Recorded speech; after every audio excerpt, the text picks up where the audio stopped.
yang di pundak saya terutama kelihatannya menjadi rais am dalam sufi internasional ataupun rais am dalam negeri sendiri bukan suatu kebanggaan, tapi amanat yang sangat besar di pundak kita semuanya.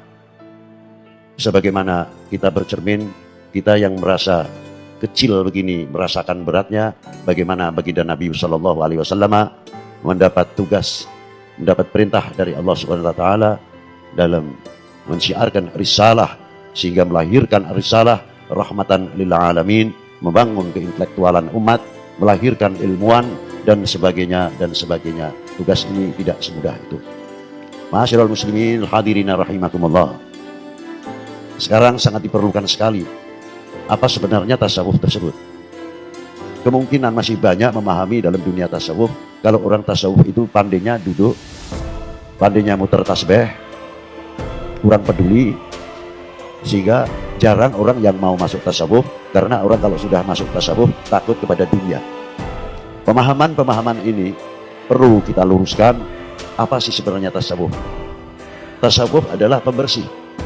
Tasfiyatul qulub, bagaimana hati kita ini selalu bersih. Kalau kita secara lahir, kita mandi, ada airnya. Tayamum, ada debunya.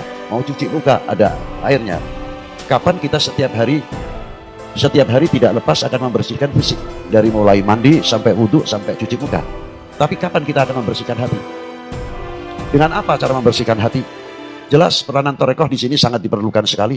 Yang tidak terlepas dalam dunia tarekoh ada tasfiyatul qulub, untuk membersihkan hati dari penyakit-penyakit yang sangat luar biasa.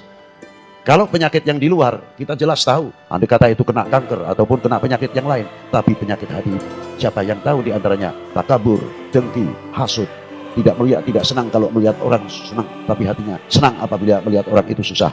Ada lagi oknum mungkin senang kalau melihat negara ini pecah belah, rakyat tidak akur, rame dan gembira sekali. Ini penyakit-penyakit hati yang sangat mengerikan.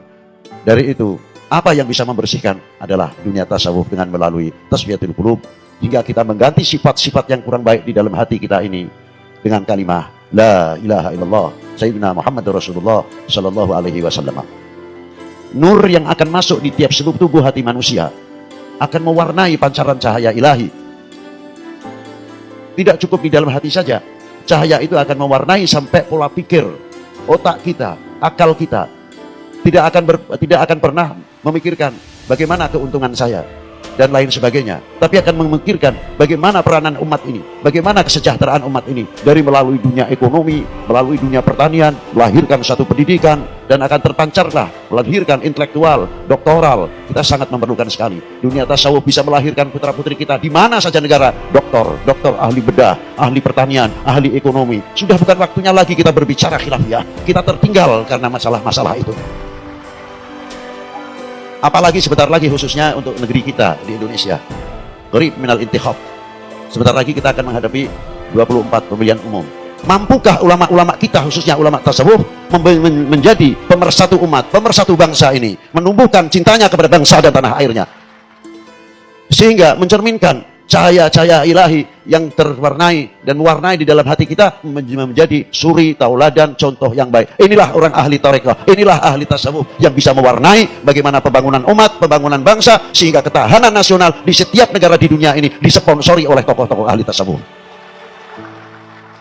Dari dunia ekonomi, dari dunia pertanian, tidak cukup dari itu, sampai dunia ketahanan dan pertahanan nasional. Pasti ulama-ulama dimanapun negara nanti dengan cintanya kepada tanah airnya pasti akan menjadi contoh yang luar biasa.